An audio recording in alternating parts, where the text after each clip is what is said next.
Olá pessoal, meu nome é Bruno Saad, esse é um podcast voltado para a gestão pública, no qual eu trago convidados que atuam na área pública e também especialistas nesse tema que é tão relevante para a nossa sociedade. Hoje eu trago mais uma vez aqui uma grande referência, uma pessoa que eu conheci nas redes sociais acompanhando o trabalho, realmente uma grande admiração pelo trabalho que você desenvolve. Vou ler um pouquinho do currículo dele, que a gente tem algumas interseções aqui na nossa carreira e é bem legal ter você aqui, desde já eu agradeço. Igualmente. Vamos lá. O nosso convidado, ele é militar da Força Aérea Brasileira. Você vê que na Força Aérea, no militarismo, a gente também tem essa preocupação com a gestão pública. São mais de 23 anos, apesar de ser novo, né? Já são mais de 23 anos, 16, começa cedo, né? 16 anos, né? Especializado em administração pública nas áreas orçamentária, financeira, contábil e patrimonial, praticamente tudo ali que circula dentro da gestão pública. É pós-graduado nas áreas de gestão de projetos e administração de empresas, mestre em Economia e Finanças, com experiência em inúmeras áreas no setor público e autor do Manual do Tesouro Gerencial, que a gente vai falar um pouquinho mais ao final. Alex Câmara, muito obrigado por você estar aqui hoje, abrilhantando o nosso podcast. Ele que também tem um podcast, também falando sobre gestão pública, que a gente vai falar do canal, onde é que é, para que eles possam, todos nós possamos acompanhar. Então, obrigado por você estar aqui. É uma grande honra. Pessoas que trabalham, que admiram, que gostam da temática gestão pública, que defendem essa bandeira, tá junto aqui hoje debatendo esse tema que é tão relevante. Muito obrigado por você estar aqui. Bruno, eu não tenho palavras para agradecer. Eu que tenho que agradecer essa oportunidade. Eu tenho sido um fã seu nas redes sociais e tenho acompanhado o seu entusiasmo, cara.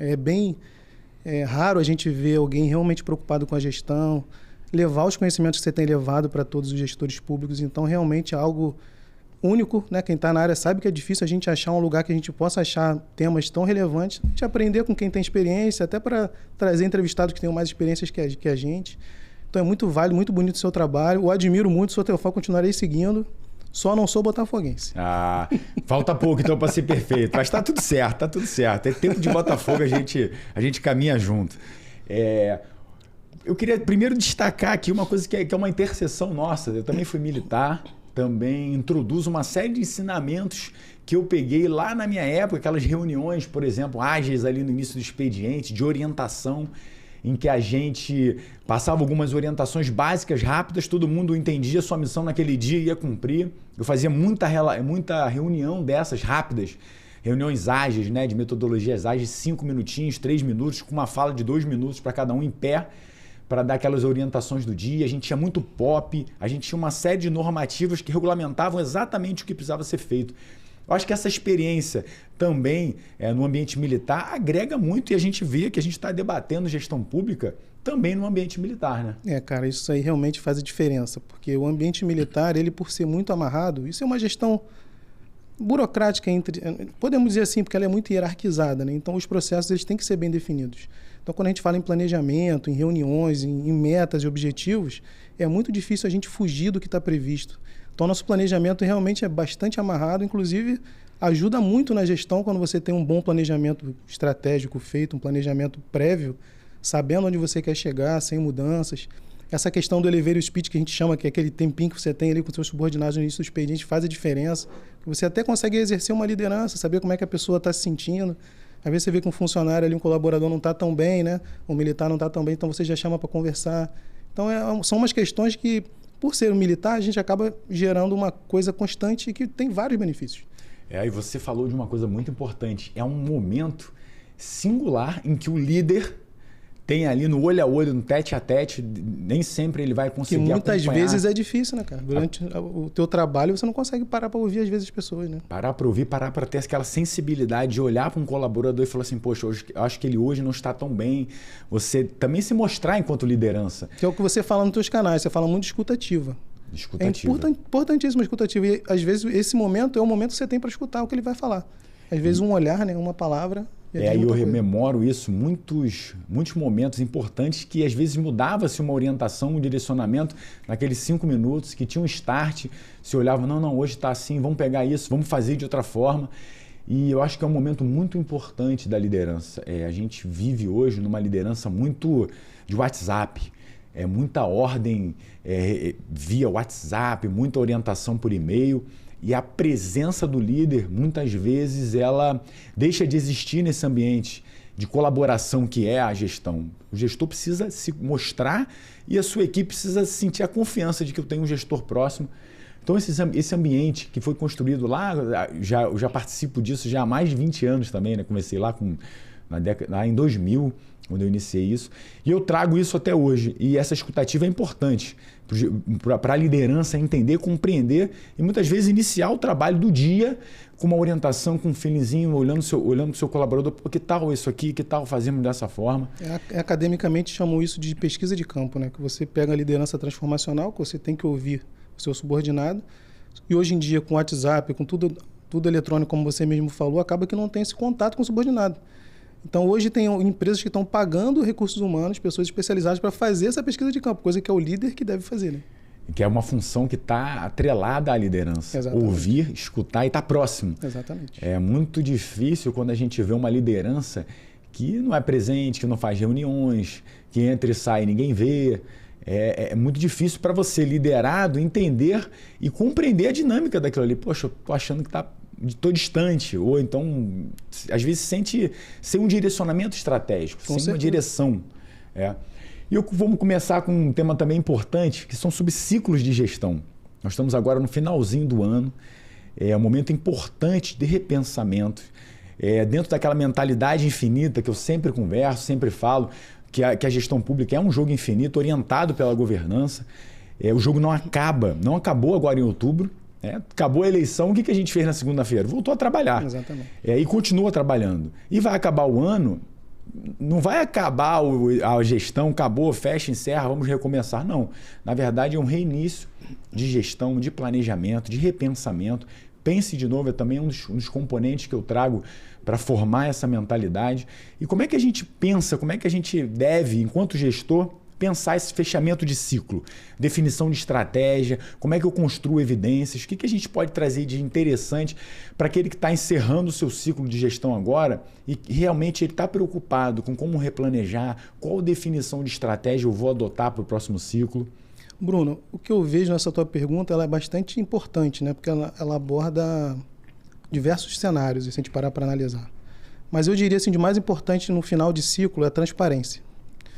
E quando eu falo de transparência, accountability, tudo isso que existe no mundo acadêmico, né, na literatura, mas trazendo para o mundo real sempre, a gente precisa dar publicidade com transparência, que é diferente, né? Então, às vezes as pessoas confundem transparência com publicidade, vai lá, coloca um monte de dados. Como é que eu vou avaliar o que eu fiz no meu ciclo se eu não dou transparência?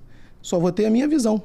Então, eu preciso ter a visão externa dos colaboradores, né, de todos aqueles que a gente chama de stakeholders, que lidam com a gente no dia a dia. E a transparência também, ela não pode ser uma transparência que a gente fala que não é qualitativa. Por exemplo, eu sou um grande crítico do Portal da Transparência, tá? Então você vai ver vários vídeos meus criticando. Por quê? Porque o Portal da Transparência te exige conhecimento técnico. Então, vou dar um exemplo simples. Se você quiser hoje saber quanto que na Prefeitura do Rio de Janeiro se gasta com papel, ou lá no meu órgão onde eu trabalho, eu tenho que saber qual é a categoria econômica do meu gasto, qual é o grupo de despesa do meu gasto, a modalidade de aplicação, a natureza de despesa e o subelemento de despesa. Um cidadão vai conseguir saber quanto é que eu gasto de papel? Não vai. Então, o nosso Portal da Transparência hoje é um avanço inegável. O Brasil está dando um passo muito grande na transparência, mas a gente precisa trabalhar com transparência qualitativa. E quando eu falo em final de ciclo, eu entendo como muito importante trabalhar com a transparência qualitativa, que é você disponibilizar os dados para o cidadão, não só para o cidadão, mas para todo mundo que trabalha, e você ter a possibilidade, que é o que nós fazemos no nosso órgão lá, de comparar com o que foi planejado. Então, imagina, se eu tenho uma transparência qualitativa, sabendo quanto que eu gastei, quanto que eu fiz e o que eu não fiz, que eu acho que para mim é o mais importante, que é você conseguir elencar o que você não fez, aí você já consegue ter um primeiro passo para o seu próximo ano, para saber com o que você vai trabalhar no planejamento de plano de ação para o ano seguinte, né? Sem contar a parte orçamentária, que não tem como fazer gestão sem orçamento, sem finanças, então você já tem que lidar com um projeto de lei. Todos os órgãos públicos já vão estar na mão, com um projeto de lei orçamentário na mão. Normalmente se muda pouco, tem um contingenciamento ou outro, mas é importante já ter esse projeto de lei na mão, já trabalhar em cima dele, havendo contingenciamento ou não. E outras coisas que a gente vê muito, encerramento de exercício, é o despreparo para aqueles gastos eventuais que acabam acontecendo também. Então, se juntar esses 3 pontos que eu falei, né, a questão orçamentária, a transparência e o preparo para os gastos, Hoje em dia, com a 14133, você tem a possibilidade de ter registro de preço. Você tem a possibilidade de firmar contratos de 5 anos, até para material, e prorrogar por 10 anos, né? Se for de natureza continuada. Então, a legislação tem avançado, mas às vezes o gestor não tem avançado. Não, muito boa a sua fala. Dá para a gente desmembrar aqui em vários pontos. E um ponto importante, que eu costumo falar muito também, dou aula sobre isso, é o controle social. A transparência é um importante instrumento de parceria da sociedade com o poder público. Nós, o cidadão, é que financia o poder público para que ele realize as atividades necessárias para regular a convivência social, para prestar os serviços que são essenciais. E nesse final de ciclo é muito importante para que o cidadão possa ter o conhecimento do que foi executado, planejado, o que deu certo, o que não deu certo. Exatamente. Eu acho que é importante isso também. O cidadão ele tem que ter a compreensão de que nem tudo, o administrador, o gestor público também tem o direito ao erro, né? Ele fez uma estratégia, achou que o cenário permitia uma ação dessa daquela forma e de repente não foi possível por N fatores. Então o que não deu certo pode ser um grande conhecimento para que eu possa reformular a minha estratégia para os próximos planejamentos. E está no jogo, eu acho que está no jogo. Então, esse alimentar do controle social, da transparência, é realmente cultural e a gente precisa avançar muito. Não só da transparência ativa, da transparência passiva, na própria disponibilização dos dados, de forma para que o próprio cidadão possa manipular. Imagina, a gente ter o feedback do cidadão. Fala, pô, eu esperava que você fizesse aquela ponte e você não fez. Você prometeu que ia fazer, não fez e está no planejamento que você ia fazer. Por que não foi feito? Então é importante esclarecer para a sociedade também, né? Para você realinhar seu planejamento. Então é uma pergunta bastante E é bom para a própria prestação de contas também do gestor. Que já acontece. Que já acontece, mas aquela prestação de contas final para a sociedade. Olha, o meu mandato, o meu ciclo de gestão foi esse, eu peguei desta forma, eu tenho esses dados aqui, esses indicadores, eu acho que a gente pode seguir desta forma e trazer o cidadão para participar. Quando a gente fala em governança, nessa perspectiva emancipatória, participativa, é justamente aquela que traz o cidadão para participar da tomada de decisão. E nesse final de ciclo, nada melhor do que também ouvir o cidadão para que ele possa ser um direcionador do nosso próximo ciclo de gestão. E é outro ponto que você fala muito interessante, de orçamento. Tem muita gente, a gente vê hoje a nova lei de licitação trazendo uma série de instrumentos importantes, inclusive o plano de contratação anual, o alinhamento orçamentário, o alinhamento ao planejamento estratégico. Essa cultura, você acha que a gente ainda vai demorar muito tempo ou a gente está realmente seguindo dentro de uma velocidade, dentro desse nosso nível de maturidade? Bruno, pela experiência que eu tenho adquirido aí nas mentorias, consultorias, a gente percebe o governo federal bem avançado, porque parece que a 14133 foi feita já em cima do que era feito no governo federal. Um exemplo é o estudo técnico preliminar. Ele já existia antes da lei. Então já existia toda uma normativa que ensinava como fazer. Só que entendia-se que a 8666 ela era uma lei geral de licitações, como a Constituição prevê.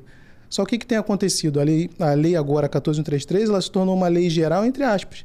Então o município e o Estado está tendo que se adaptar muito rápido. Eu acredito que esteja havendo muita dificuldade entre município e Estado e a parte federal já esteja mais avançada. Mas assim, agora puxando a sardinha para mim, para as Forças Armadas. A gente já estava acostumado com planejamento. O planejamento para a gente é muito forte. Já constava dos nossos processos. O problema é a qualidade do planejamento. Isso que a gente tem que discutir daqui para frente. O planejamento está previsto agora na lei, é um dos princípios. É um dos princípios, inclusive, que foi levado a princípio. Pois é. Então, mas será que está de qualidade ou estão fazendo só porque tem que fazer? Entendeu? Esse é um debate. Um ponto importante que evidencia a importância do planejamento é o plano de contratação anual. E agora, nesse ciclo de gestão que a gente está encerrando em muitos municípios, um mandato, está entrando um próximo prefeito, ou então a continuidade de um prefeito, ou você que está no seu órgão, assumiu ali, está um ano, uma secretaria, uma entidade, trazer o plano de contratação anual para esse encerramento, para você entender realmente o que eu quero, olhar para o planejamento estratégico e dizer, eu preciso executar tais e tais objetivos. Para isso, eu vou me valer de uma contratação.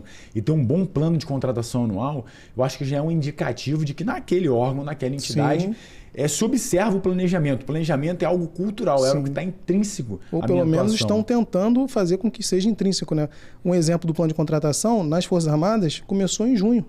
Então, em junho, a gente já estava finalizando o nosso plano de contratação do ano seguinte. E justamente com projetos, com atividade, não só com projetos, né? Porque tem órgão que está achando, não, vou botar lá só projetos, obras de grande vulto, alguma coisa assim. Não, mas atividade também tem que estar lá, né? Tem órgãos que têm licitações concentradas, então o plano de concentração ajuda também numa centralização de licitações, né? Ganho de escala. Ganho de escala, redução de custo com tudo, né? Dependendo de se você contrata pregoeiro, contrata leiloeiro, você vai ter redução de custo até na própria operação.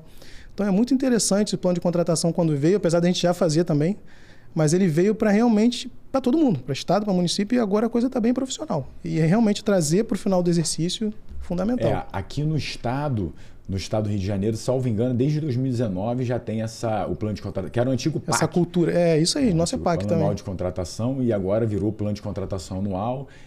Não só esse alinhamento ao planejamento estratégico, mas também o alinhamento orçamentário. São duas peças importantes. Eu acho que até a nova lei de licitações poderia ter trazido já isso como obrigatoriedade, mas os municípios realmente menores estão passando alguma dificuldade para ter esse arcabouço todo que veio na nova lei de licitações.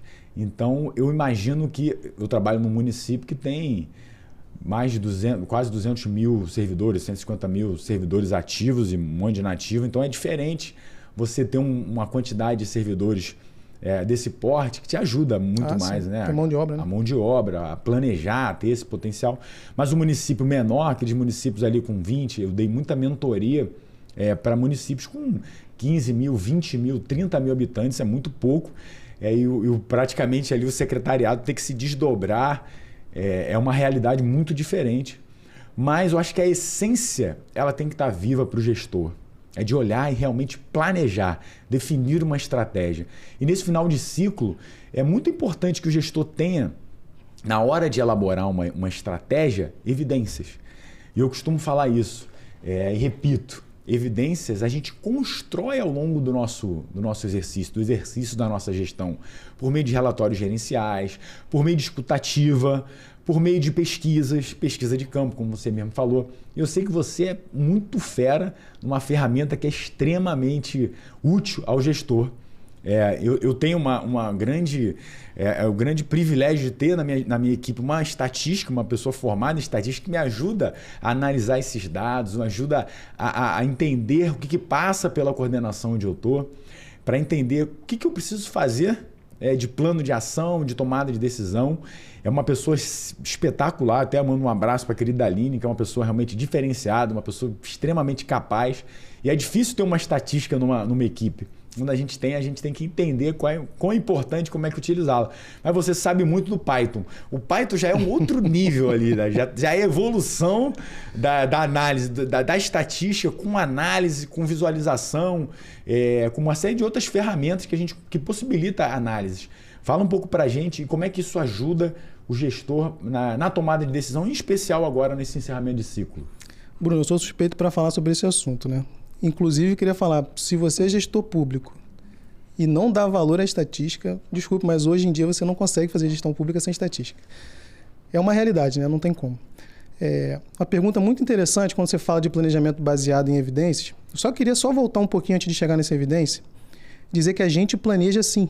A gente planeja até por conta os gestores são obrigados a planejar pelo próprio instituto mesmo da Constituição. Existe um PPO, a cada 4 anos alguém vai ter que planejar alguma coisa. Existe uma LDO, então todo ano alguém vai ter que dar uma diretriz naquele planejamento e uma lei orçamentária que deveria estar muito mais linkada com o PPA, né? O governante mesmo entra, ele só consegue fazer o planejamento estratégico dele depois de 1 ano. E olha o absurdo que é, né? Você tem um planejamento estratégico de governo de 4 anos. Quando a gente fala da China, um planejamento estratégico de 100 anos. De dos 20 Estados Unidos, anos. 60 anos nos Estados Unidos. Então, é muito importante a gente saber que nós fazemos, todos os gestores fazem, mas talvez não faça com a qualidade devida, né? E quando fala assim em evidência, quando a gente fala em objetivo estratégico, iniciativa estratégica, plano de ação, para a gente partir para um planejamento estratégico, a gente sabe que não pode ser nada da nossa cabeça. Tudo tem que estar alinhado com a missão e com a visão e valores da organização e com o objetivo principal da organização. Então, muita gente cria objetivo estratégico sem uma métrica que eu não consigo concordar. Imagina, eu quero acabar com a pobreza. Então, como assim acabar com a pobreza? Como é que eu vou conseguir fazer a governança? Monitorar isso mensalmente? Se isso está sendo feito, se não está sendo feito, quem está fazendo o seu trabalho correto, quem não está. Então, na minha opinião, o planejamento estratégico deve ser sempre baseado em evidências. Para você não definir o objetivo estratégico genérico, imagina, objetivo estratégico acabar com a pobreza, a iniciativa estratégica vai ser o quê? Você vai ter várias iniciativas estratégicas. Teu plano fica uma coisa que não tem objetividade.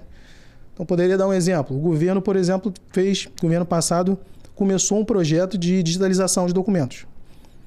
Então, tá lá, objetivo estratégico, digitalizar em tantos anos 80% dos serviços públicos oferecidos. Eu já fiquei feliz quando eu li aquilo, que eu falei, pô, graças a Deus, eles estão colocando números, mas colocando número em cima de quê? Aí entra a questão da estatística e dos dados, né? Então, quando a gente tem dados robustos, você é um cara privilegiado, eu tô sabendo que você tem ouro aí, tem uma estatística, né, trabalhando contigo. Então, com dados robustos juntados, você consegue tirar conclusões absurdas hoje com a tecnologia que tem, né? Então, hoje tem uma linguagem que é muito famosa, que é a linguagem Python, tem várias outras linguagens, mas que ela possui bibliotecas que conseguem fazer umas integrações que o ser humano não consegue fazer, né? Então, hoje, por exemplo, com essa linguagem, usando algumas bibliotecas, você consegue dar diagnóstico. Em cima de um raio-x, a própria linguagem vai dar o diagnóstico. Saiu um mês passado, retrasado, o diagnóstico de câncer antes de estar aparecendo. Então, a própria inteligência artificial conseguia ver que o cara ali já teria um câncer. Agora, imagina isso numa secretaria de saúde, né? Num SUS da vida. Você conseguindo colocar algum tipo de inteligência para ajudar também em análises preditivas e também até no análise de dados, né? Para fazer um planejamento, como você disse, planejamento baseado em evidência. Então, eu sou muito suspeito para falar sobre esse assunto, porque eu só trabalho com evidência, cara. E como eu acabei fazendo mestrado quantitativo, eu já gostava de matemática. E como eu fiz o mestrado na IPGE quantitativo de economia, eu fiquei vidrado em estatística e me aprofundei. Então, não parei de estudar estatística, sou apaixonado. Então, trabalho muito com estatística e com a parte também do Python, né, que é uma tecnologia muito simples de ser usada. Simples. Não, a própria estatística, ela já trabalha com R, ela trabalha com uma linguagem. Provavelmente ela trabalha com R. O R, posso dizer que foi o maior desafio acadêmico da minha vida. Um grande abraço pro professor Peçanha, no meu mestrado lá na UERJ, em gestão pública. A minha dissertação também foi quantitativa. Olha, para aprender o R, foi assim um desafio. Eu até fiz um podcast aqui sobre pesquisa qualitativa e quantitativa. Gente, aquilo ali desafio. É muito desafiador. Foram horas e horas para fazer aquelas análises de cluster. Pô, é um negócio assim. E programar no R não foi fácil. E o Python é uma evolução do R, pode-se dizer? É uma evolução do R, com certeza. A linguagem é muito mais curta e fica mais simples. Se você conseguiu fazer alguma coisa em R, em Python você vai conseguir fazer vários. Então, é difícil hoje na gestão pública você tomar uma decisão sem ser baseada em dados, porque fica uma coisa muito política, né? Pelo menos para o lado técnico, é importante você tomar decisões baseadas em dados, né? E muitas vezes carregada de vieses. Pois é, os vieses que a gente traz na nossa vida. Desculpa de cortar, mas um exemplo da segurança até americana que a gente estava conversando até antes de começar aqui o podcast. Nos Estados Unidos, eles fazem escolha de patrulhamento em cima de Python. Eles usam Python, redes neurais, para saber aonde que pode ter alguma coisa errada hoje. Hoje está chovendo, a temperatura está amena, então ele consegue estatisticamente saber onde pode ocorrer ou não. Trabalhar com a parte preditiva, né, que a gente está falando. Então, eu não consigo ver hoje o gestor público sem ter uma noção básica de dados aí, de análise. E aí vou pegar aqui vários ganchos que eu já anotei para a gente falar. Importante que o gestor entenda. Como é que eu vou construir essa evidência? Mais uma vez, ele precisa entender os dados que ele tem na secretaria dele, no órgão dele, entender o volume de dados que ele possui, consolidar as bases de dados. O que eu vejo em muitos gestores? Eles, eu tenho essas informações aqui, eu tenho uma planilha Excel, mas quando você vai ver, aquela planilha não está consolidada, não está limpa, ele não fez um estudo do que realmente é importante para a atuação dele. Então, às vezes, ele tem um monte de dado que é sujeira, que a gente chama, né? Vamos limpar, vamos consolidar isso para que a gente possa analisar essa informação que foi produzida junto com a sua equipe e aí sim trazer isso aí para os relatórios, para os reportes, para que você possa realmente fazer um bom planejamento. E aí, pegando uma reflexão, esses planejamentos que às vezes a gente pega no meio do caminho, e aí você pega ali um planejamento, o que foi definido, um acordo, uma meta e tal, e você às vezes não consegue entender como é que esse indicador foi criado, como é que essa meta foi desenvolvida, porque às vezes você não tem nenhum memorial do racional que fez com que aquilo ali se tornasse uma meta, uma evidência, um indicador. E aí fica difícil para o gestor entender. Então, na hora até de produzir isso, uma meta, um objetivo estratégico, você tem que ter um memorial que permita a continuidade. Hoje eu estou numa cadeira, né, ocupando um cargo definido e tal, mas daqui a 1 ano, daqui a 6 meses, daqui a 2 meses, pode ser uma outra pessoa. E o gestor tem que ter essa mentalidade do jogo infinito. Eu fiz o meu melhor no período de tempo em que eu estive à frente da minha organização. E eu tenho que tornar esse ambiente propício ao outro que entrar também continue fazendo um bom trabalho. É gestão de conhecimento, né? Tem sistemas que trabalham com isso. É muito sistemas interessante. Que trabalham com a gestão do conhecimento. Eu sinto uma dificuldade. E aí você está fazendo está no encerramento de um ciclo, você tem que replanejar o que você tem de memorial. Às vezes não tem.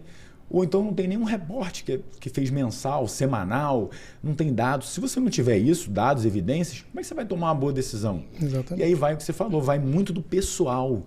Eu tenho uma experiência de vida, você tem uma experiência de vida. Eu sou botafoguense, você é vascaíno, a gente pensa de formas diferentes. Tem todo um histórico que às vezes a gente traz para aquela tomada de decisão. E às vezes até com vontade de fazer, mas tem uma dissociação da realidade, da técnica, do que realmente é preciso. Então, eu acho que isso que você falou, tudo é muito importante. E quando a gente fala do PPA, que muitos entendem que é um planejamento estratégico, não tem muitos órgãos, já vi muitos municípios sem planejamento estratégico, órgãos, entidades, eu tenho um PPA. Isso. O PPA não deve substituir o planejamento estratégico. Você tem que também ter um planejamento estratégico, mas geralmente são 4 anos, geralmente não, são 4 anos, e aí você vê como é que a mentalidade é finita. Ele já cria e estabelece planejamentos, não, 4 anos porque é o tempo que eu vou estar aqui, então é 1 ano do mandato seguinte, mais 3 e tal. Quer dizer, não tem essa visão de longo prazo, de jogo que realmente não acaba. E aí, quando a gente pega situações muito complexas, como tem no Rio de Janeiro, como é o caso da segurança pública, como é o caso da saúde, um monte de problemas que são graves, difíceis de ser resolvidos. Como é que eu vou resolver um problema de urbanização e de segurança pública em 4 anos? Eu nunca vou conseguir fazer isso. Impossível. Eu tenho que ter, no mínimo, um planejamento de 20, 30, 50 anos. E se eu não fizer esse planejamento olhando para um cenário daqui a 50 anos, vão passar 50 anos e eu não vou resolver o problema. Eu vou continuar com aquele problema. Então, você acha que ainda é preciso incutir na mentalidade do gestor, ali do gestor público, que ele precisa planejar a longo prazo, que a gente não vê? Bruno, com certeza. Hoje a visão é personalíssima, né? O cara só pensa ali no quanto ele está ali, vai resolver o problema dele e acabou. Só que ele não resolve o problema da sociedade. Eu tenho até o exemplo lá da minha sardinha de novo, puxando a sardinha para mim. A gente tem 3 planejamentos estratégicos. Na verdade, 2 estratégicos. Um de 20 anos, um de 10 anos e um de 4 anos. Então, a gente tem 3 ali estratégicos. E aí fica por conta do gestor, pelo ministro, por quem for o mais conveniente para conseguir colocar isso no próximo PPA do governo, brigar pelos seus planejamentos, né? Então, eu tenho certeza que isso não é cultura do Brasil. Os países desenvolvidos, se você parar para olhar, qualquer país desenvolvido tem um planejamento estratégico de, no mínimo, 30 anos. E a gente fica lidando com de 4 em 4 anos, entra o governante, muda tudo. Então, você não consegue ter continuidade numa política pública. É aquilo que você falou, como é que eu vou resolver um problema da segurança pública no Rio de Janeiro em 4 anos? Não vou conseguir resolver nunca. Há quanto tempo que está acontecendo isso? Olha o tipo de armamento que esses caras estão usando. Como é que a gente vai conseguir acabar com isso em 4 anos? Não tem como. Só se fizer o que aquele general do exército americano falou, quer que eu resolva, me dá o problema. Então ele vai pegar lá um helicóptero, vai sair atirando em tudo, todo mundo destrói tudo e acabou, reconstrói tudo do zero. Só que também resolve o problema na hora. E o problema da sociedade, né? Do controle social, da educação, de você formar cidadãos, dar oportunidade. Na verdade, tenta resolver um problema, cria outros. Pois também. Então, assim, só resolve rápido assim. A gente sabe que a segurança pública não vai ser resolvida em 4 anos. No mínimo 30 anos. Porque foi um problema que já veio há muito tempo. Então, você está sendo otimista. Eu já acho que é um trabalho aí para no mínimo 50. Cara, que você vai ter que lidar com urbanização, com educação. Eu acho que educação é a base de tudo. É a base. É o que vai realmente fazer com que o jovem repense a sua forma de viver. Tem que valer a pena estudar e me dar bem na vida. Tem que valer a pena. Se não vale a pena, ele vai pegar ali um fuzil e vai tomar conta lá dentro. Hoje é difícil, né? A gente que vive do estudo, a gente que se dedica a essa área. Olha a dificuldade que é no Brasil. Olha a dificuldade que a gente tem de realmente ter um trabalho que realmente remunere, ter um ambiente salutar, de desenvolvimento pessoal. Nós temos um país em que estudar ainda não é algo vantajoso. Qual o salário de um professor, doutor, o pós-doc da UFRJ, da UERJ? Quanta gente estuda. Quantos anos eles estudaram, o que eles ganham? Eu acho totalmente... E eu volto a falar, uma fala muito importante, muito, muito assertiva do presidente do Tribunal de Contas aqui do Rio, Numa palestra eu escutei ele falar isso. Se você tiver duas sociedades em uma você investir muito em educação, apesar de todos os outros problemas, e numa outra você dividir a importância no mesmo patamar, essa sociedade, esse grupo social em que você investiu pesado em educação, daqui a 20, 30, 50 anos, vai ter resultados muito melhores do que aquele em que você dividiu e a educação foi só mais um problema. Com certeza. Não, eu acho que o gestor tem que realmente gastar muita energia com educação, basilar para que a gente possa formar o melhor cidadão, formar grupos sociais que realmente façam a diferença. Mas eu queria pegar mais uma vez uma oportunidade da sua fala nesse alinhamento estratégico. Eu tenho gasto muita energia hoje nos treinamentos, nas palestras, nas consultorias, nas mentorias que a gente porventura dá, na boa definição da estratégia. Eu acho que está faltando ao gestor o entendimento do que é estratégia, o que é pensar de forma estratégica, o que é construir um planejamento de forma estratégica. A estratégia é um elementar do planejamento. Tem muita gente que está querendo planejar, mas não entendeu o significado da estratégia. Eu tenho algumas experiências importantes na administração pública em que a estratégia, muitas vezes com muita boa vontade, eu quero abraçar o mundo, eu quero fazer o padrão, vamos sair do 0 para o 10. E a realidade não é essa. A realidade, em especial quando você está querendo implementar algo que é cultural, que é muito mais difícil, quando você sai do 0 para o 10, é igual um carro, né? Você acelera, igual um louco desvairido, 200, daqui a pouco o carro quebra. O carro precisa de mais combustível, óleo, gás, não dá. O gestor precisa entender a importância de sair do 0 para o 1, do 1 para o 2. E ele ter uma estratégia sólida de dar passos devagar, porque a nossa realidade hoje, talvez infelizmente, é de uma lentidão, realmente a administração pública ela é lenta, mas ela tem que ser sólida. Ainda que lenta, sólida. Porque traz, muitas vezes, a descredibilidade de um projeto. Aquilo não pega, né? E quando o brasileiro ele entende que aquilo não pega, ele não dá importância, já era. E para a gente definir estratégia, pensar, repensar ciclos, se eu não entender que essa é alimentar estratégia tem que estar presente, entendendo realmente, projeto A, vamos fazer dessa forma, vamos fazer uma pesquisa. E aí uma coisa que eu acho muito pouco desenvolvida na administração pública é pesquisa. Eu quando atuo, quando faço qualquer trabalho, vou desenvolver qualquer área, a primeira coisa que eu penso, vou fazer uma pesquisa, no mínimo uma pesquisa de campo. Eu tenho esse costume quando eu assumo um setor. Assumir um setor, já faço pesquisa para saber o que está acontecendo no setor. Só no meu Ceará, imagina uma administração grande, né? Tem que fazer. E aí essa pesquisa vai te revelar dados e informações que vão te ajudar a definir uma estratégia.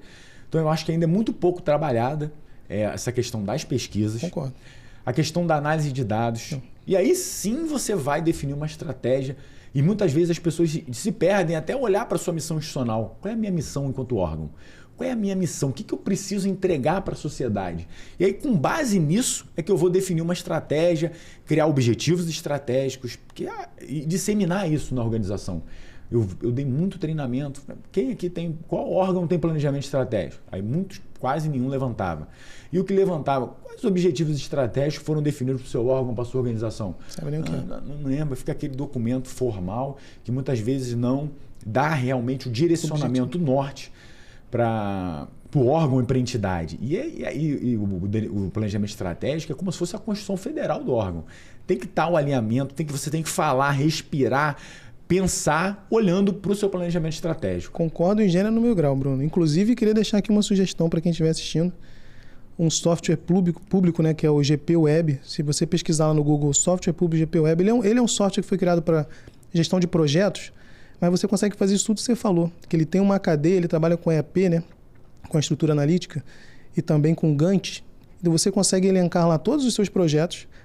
Primeiro você elenca todo o seu planejamento, todos os seus planejamentos estratégicos, metas e objetivos. Você consegue colocar tudo lá e você não consegue registrar nada no sistema que não tenha vínculo no seu planejamento.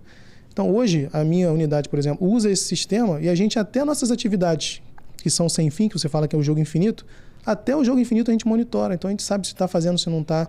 Exatamente nessa linha que você está falando, de vir aos poucos, paulatinamente, medindo e vendo se você está conseguindo atingir. Porque não pode andar para trás, né?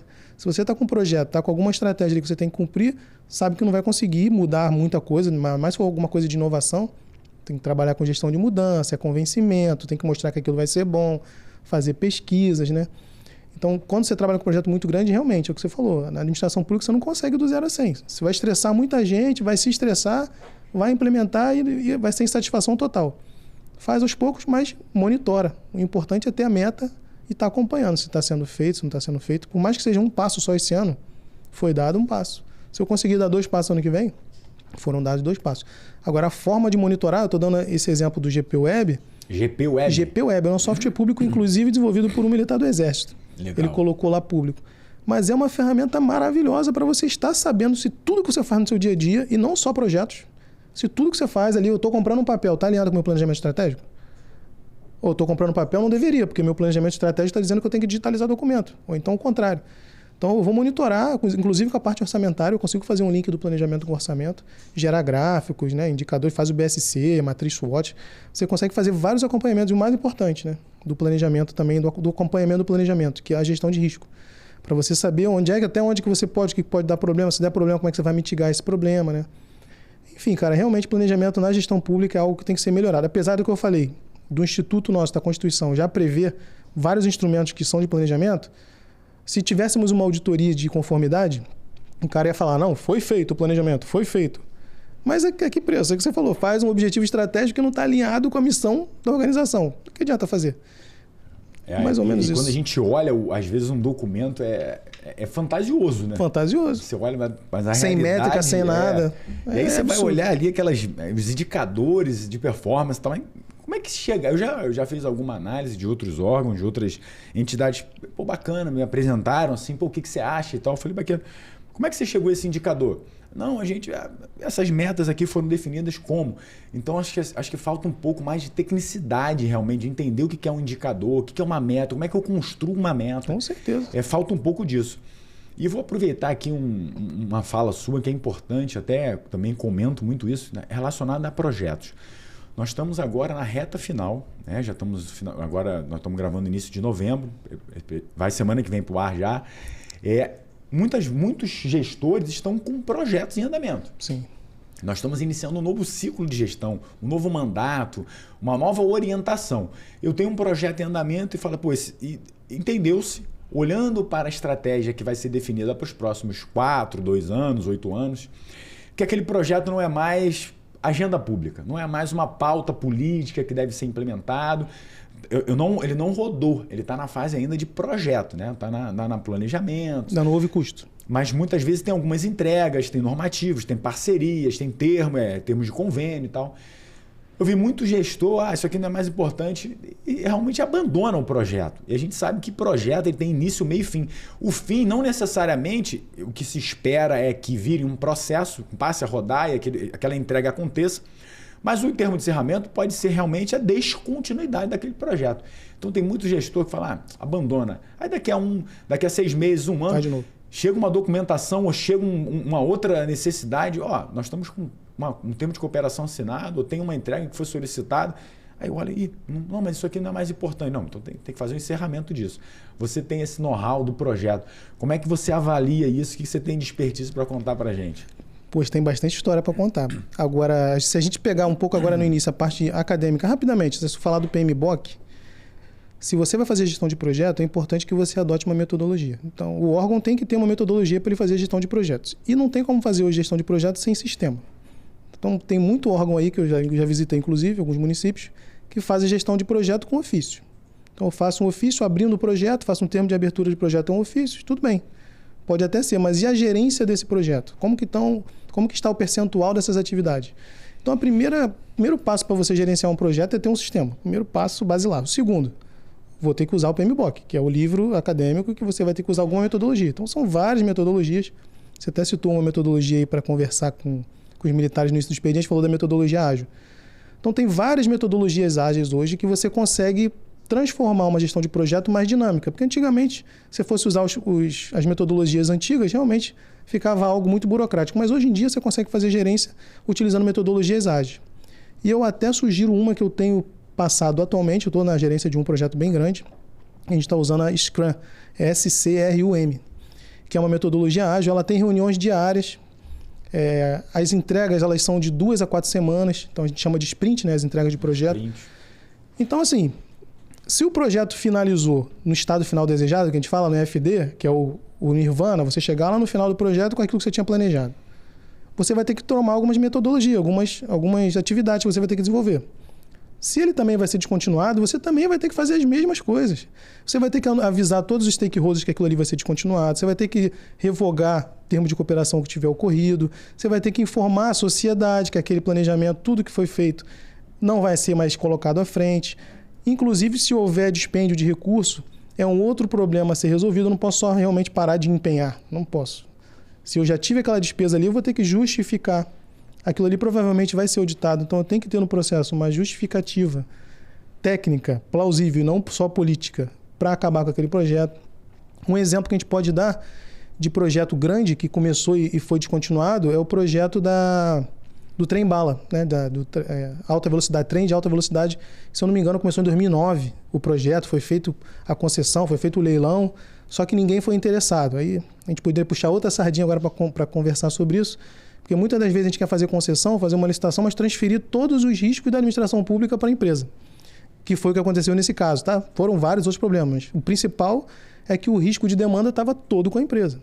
Imagina, você está fazendo um projeto de um trem que vai Rio-São Paulo, em tempo recorde, nunca foi feito, você não tem nem... Agora São Paulo está fazendo outras, né? Está aumentando a infraestrutura, mas você não tinha nenhuma dado suficiente para poder fazer uma estatística e uma análise daquilo ali, como que poderia te dar de recurso financeiro. Então, normalmente, nesses projetos, o governo coloca uma parte do risco de demanda na responsabilidade dele. Então, ele passa a custear no início do projeto. Então, isso não foi feito. Houve uma justificativa à época, foi feita uma conferência na televisão, foi colocado no Congresso para se explicar por que aquilo ali não foi feito, explicou por que queriam fazer e por que não deu certo, mostraram o processo, as empresas falaram por que não deu certo, porque também houve dispêndio, né? Apesar de ter tido projeto, só ficou na parte de projeto, teve gasto, né? Então teve que justificar para o próprio Tribunal de Contas da União. Então o projeto só foi encerrado, depois que você faz um termo de encerramento do projeto, quando tudo para trás foi encerrado. Empenho foi anulado, justificativas foram acostadas aos autos, parecer jurídico foi solicitado, que o advogado também dizia, ó, realmente a forma que o edital foi montado, vocês não estavam delegando toda a demanda para a empresa, e isso é um risco muito grande para qualquer empresa. Então acabou afastando a competição. Então só de forma resumida, né, trazendo um exemplo prático, seja o projeto finalizado por término de projeto, ou seja o projeto finalizado por uma descontinuidade, toda a burocracia, entre aspas, de papelada, de necessidade de registro, é fundamental não só para a sociedade, mas também para o próprio projeto, processo em si, né? Que pode ser auditado. A própria prestação de contas também do que foi feito, do que não foi feito, por que não foi feito, e permite uma melhor análise. Exatamente. Isso que a gente está conversando nos destaca a necessidade do gestor ter uma visão sistêmica. Sim. Outro ponto que eu bato ali na tecla, o gestor tem que ter visão sistêmica. O gestor, tem muita gente boa pensando em túnel, aquele pensamento linear de um ponto ao outro. Quando eu falo, o gestor tem que ter visão em cone de dispersão. Se a partir de um ponto, você tem que ampliar a sua capacidade de visão, de raciocínio. Isso tudo exige que o gestor pense em tudo o que ele está trabalhando, os efeitos, as consequências, os riscos. Gente, quem é que pensa em risco? Na hora de implementar, na hora de criar um projeto, de realizar uma atividade. Aí você pensa, tá, mas se isso aqui não der errado, se acontecer isso aqui e o caminho for para lá. Aí pausa, fica aquela assim. Então... Aquilo que eu falo, a lei agora, a 1433, por exemplo, ela obriga a gestão de risco no ETP, né? Você vai fazer o estudo técnico preliminar, um dos capítulos lá tem que ser risco. Aí eu pego para pegar os processos de município agora, eu peguei uns 5 lá. Então vou falar onde foi para não ser antiético. Mas você viu a gestão de risco igualzinha. Quer dizer, os riscos são iguais. Tudo igual. O processo totalmente diferente. Então, é feito, ok, a auditoria vai falar. Mapa de riscos ali pro forma. Então é a mesma coisa do planejamento. Então, a gente tem que tomar cuidado para não só fazer porque está mandando fazer e não ter a qualidade necessária, entendeu? E eu insisto nessa tecla. O gestor precisa ter visão sistêmica.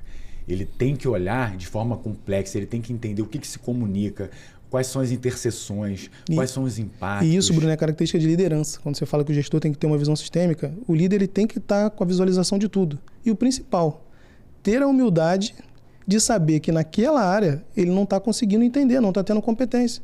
Ou ele se aprofunda, ou ele chama a pessoa para poder aprender, né? O líder... Por isso que eu falo, não existe gestor que não é líder. Existe o gestor que é chefe, né? Que só vai fazendo o que é previsto. Mas para ser gestor de verdade, tem que ter essa visão sistêmica, ele tem que liderar. Senão, você não consegue atingir. E outro ponto que eu vejo que algumas pessoas têm muita dificuldade é de trabalhar com pessoas que têm alguma expertise, algum know-how melhor que ele. E aí eu já vi várias grandes lideranças mundiais, são bilionários. Quanto melhor, para mim, melhor. Que falam, né? Quanto mais, melhor. Quanto mais pessoas que saibam mais do que eu perto de mim, melhor. Porque eu vou utilizar essa capacidade, esse raciocínio, essa expertise, essa especialização a favor do meu projeto, dos meus objetivos. Mas tem muita liderança que não aprendeu ainda trabalhar com pessoas que são mais competentes ou têm um maior conhecimento em determinadas áreas. Ele tem que saber isso. O gestor bom... Eu não sou especialista em estatística. Eu não quero nem saber mais estatística do que é...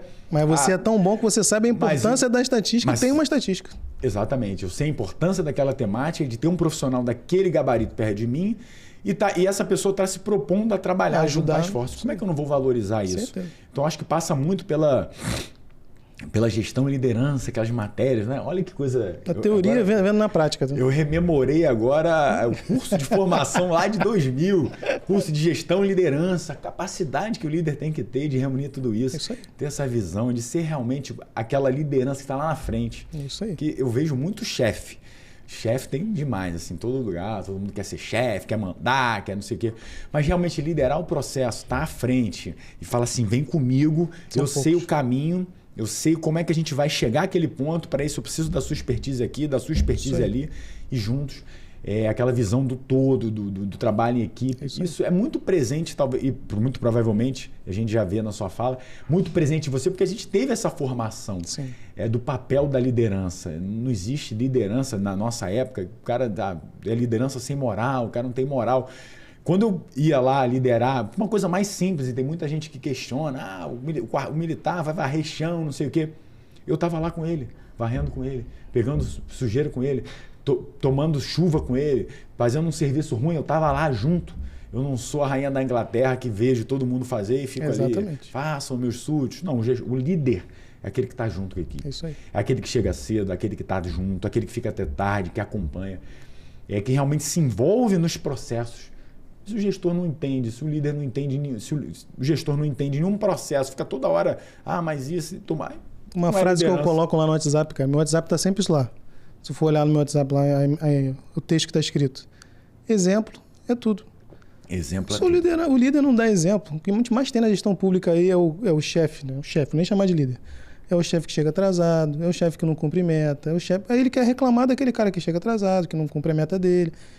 Então, que não tem envolvimento. Como é que eu vou conseguir liderar se eu não dou exemplo? Então, isso tudo passa pela uma boa liderança, ter uma visão sistêmica, dar a estratégia, o ponto. E por entender qual é o seu papel dentro dos pilares. Né? Cara, gestor de projeto, que a gente falava no curso lá, o gestor de projeto, se ele não for líder, passa para outra. Você mexe com muitas áreas, é finanças, é o cara da limpeza, é muita gente, cara. Então, tem que ser líder. Então, quando você for gestor e tiver que escolher um líder para gerenciar projeto, escolha um cara líder e, se possível, melhor que você. E impacta. Porque o grande ponto que a gente tem que refletir é quão impacto negativo é você ter não ter uma liderança. Na verdade, ter uma chefia que não lidera. Isso atrapalha os processos de trabalho, atrapalha o desempenho, a motivação. Acaba, muitas vezes, você destrói uma área. Isso descontinua o projeto. Descontinua áreas, né? Áreas, setores, doenças. Pô, eu tenho amigos que trabalham, assim, posso também falar de onde, né? Para ser ético, mas que o cara não consegue mais ir trabalhar. Ele entra no carro, tá com problema de psicológico já, porque ele não aguenta mais chegar no setor dele. Isso não é um problema do setor, isso é um problema de liderança. Alguém deixou chegar nesse nível, né? O cara não se preocupou, não fez uma reuniãozinha todo dia de manhã, olhou que aquele cara estava meio triste, chamou para conversar, saber o que está acontecendo. Então, é difícil. Sem liderança... Não dá para ter sucesso, ter uma equipe de alta performance sem isso. Bom, a gente já está quase ali na nossa reta final, mas eu queria trazer para a gente poder falar de algo, de um produto. Eu fiquei muito feliz também quando eu tive meu primeiro livro. Assim, foi da Dialética também, né? Foi da editora Processo. Processo? E a gente tem aquela história, né? De plantar uma árvore, ter o filho e escrever o livro. Exatamente. Então a gente cumpriu essa missão. Ainda tem muitas missões para cumprir. Mas eu queria que você falasse sobre o seu livro, o Manual do Tesouro Gerencial, facilitando o aprendizado. Traz para a gente esse conhecimento, para quem está aí, como é que a gente faz para adquirir, o que é esse tesouro gerencial, que é a sua expertise, para que a gente possa entender um pouco e abrilhantar e finalizar esse nosso primeiro bate-papo, que a gente vai fazer com certeza, não vai lá no meu também, não vai fugir não. Com certeza. É importante falar do Tesouro Gerencial, porque foi uma iniciativa do governo federal, né? Se eu não me engano, o Estado e o município está tendo uma iniciativa agora do CIAFIC. Então, existe na administração pública federal um sistema de administração financeira, que a gente chama do CIAF, né? Que ele faz toda a contabilidade de forma automática, entre aspas. Então, a gente registra os atos e fatos administrativos no sistema e, por trás, toda a contabilidade ela é registrada. Inclusive, a gente tem avançado, agora a gente está aderindo às IPSAs internacionais, às normas de contabilidade internacionais. Então, o sistema ele te entrega tudo pronto, né? Começou como um Fusca, hoje ele está ficando um Tesla aí da vida. E o que o Tesouro Nacional fez? Ele, sabendo da importância de dados, que é aquilo que a gente estava falando, que o gestor hoje em dia não consegue fazer gestão de orçamento, de finanças e até de planejamento sem os dados, eles pegaram esses dados desse sistema, essas contas contábeis desse sistema, as partidas dobradas, os balancetes, balanços, e colocaram esses dados disponíveis no BI, no Business Intelligence, que é esse tesouro gerencial. Então, o tesouro gerencial é uma ferramenta de Business Intelligence, de BI, para pegar esses dados e gerar informações de relatórios customizáveis para o gestor. Então, hoje na administração pública federal, o gestor que fala, eu não tenho dados da minha execução. Mentira. Tem porque o Tesouro Gerencial é um sistema que o Tesouro fez, o Tesouro Nacional fez, disponibilizou para todos os gestores e eu consigo pegar históricos de até 10 anos para trás.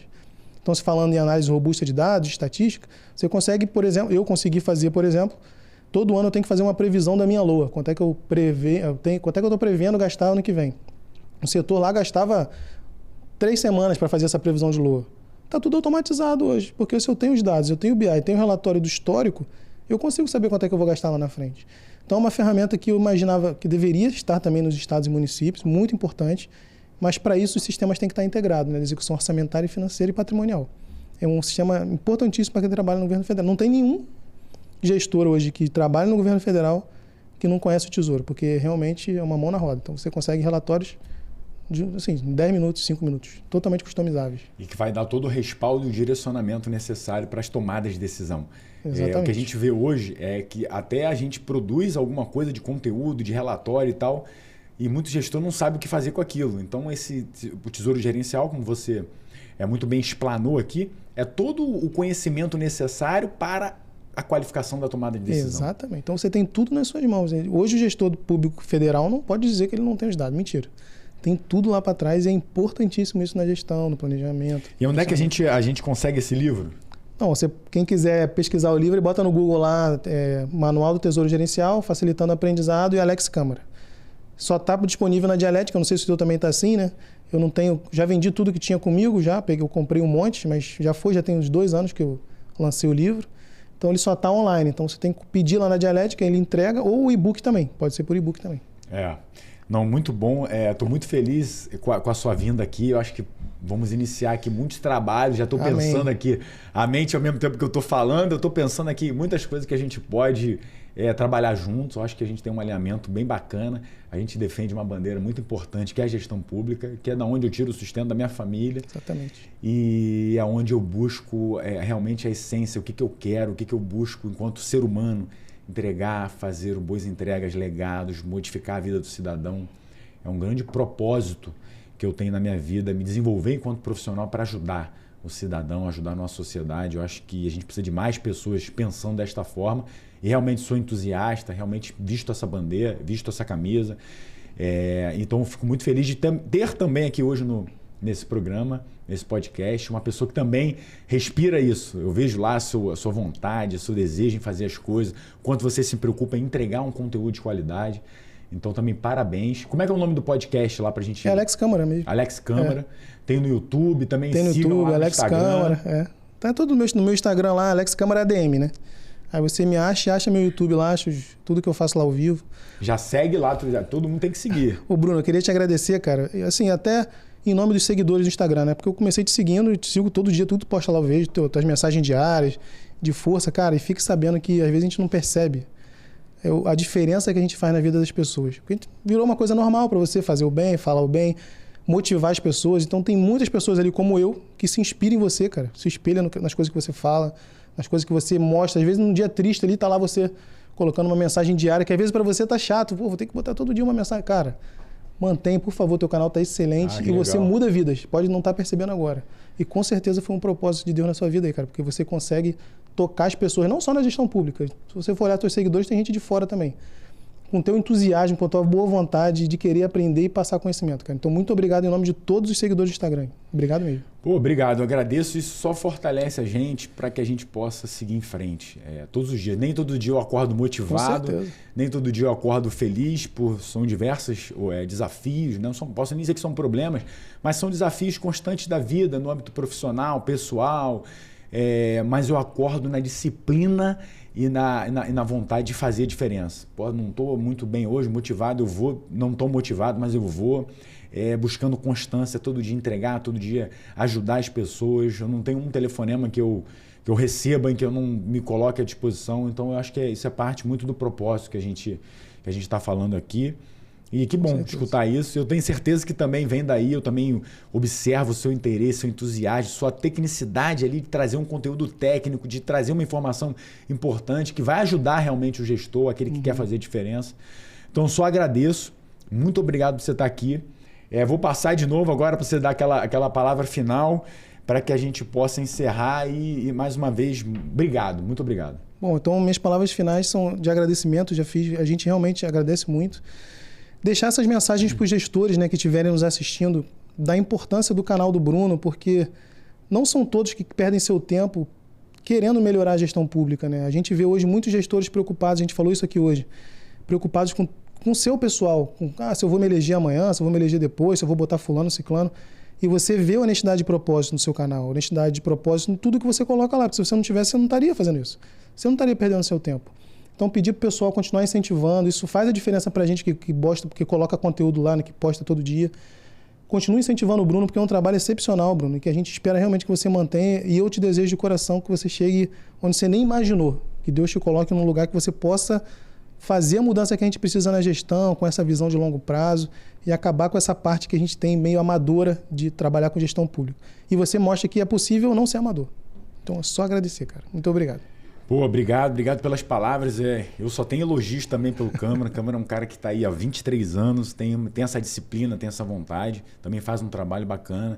Bom que a gente conseguiu se unir. Hoje a gente está se conhecendo pessoalmente pela primeira vez, mas parece que a gente já se conhece há um tempão. Queria mandar um abraço pro Gilberto, que o Gilberto ele é um seguidor. Vou te colocar como colaborador. Ele é um seguidor agora, Gilberto. Ele é um seguidor que está sempre incentivando a gente, ele né, cara? Sempre fala, pô, você tem que fazer um negócio e comigo ao contrário, você tem que fazer com o Bruno, né? O Gilberto é um cara também tá nessa mesma motivação, nessa mesma vontade. Também é um cara que está antenado. Eu tenho outro também que é o Berilo. O Berilo também é um cara que está sempre antenado, sempre conversando. Então, Gilberto, Berilo, essas pessoas que realmente têm um propósito de fazer com que a coisa melhore na essência, na vontade. Então, obrigado a todos. É o nosso compromisso de trazer aqui pessoas realmente comprometidas, dedicadas, pessoas com um histórico, realmente que estão com vontade de fazer a diferença. Então, obrigado, Câmara, obrigado a todos vocês que nos acompanharam no dia de hoje. Não deixa de seguir, compartilhar, encaminhar para o seu amigo que gosta do tema, sugerir também temáticas para que a gente possa continuar seguindo firmes e sempre em frente nesse propósito de trazer o melhor conteúdo. Com Deus no comando, Deus no controle de tudo, a gente vai seguir a nossa missão sempre. Forte abraço, fiquem com Deus e até a próxima. Falou, até mais.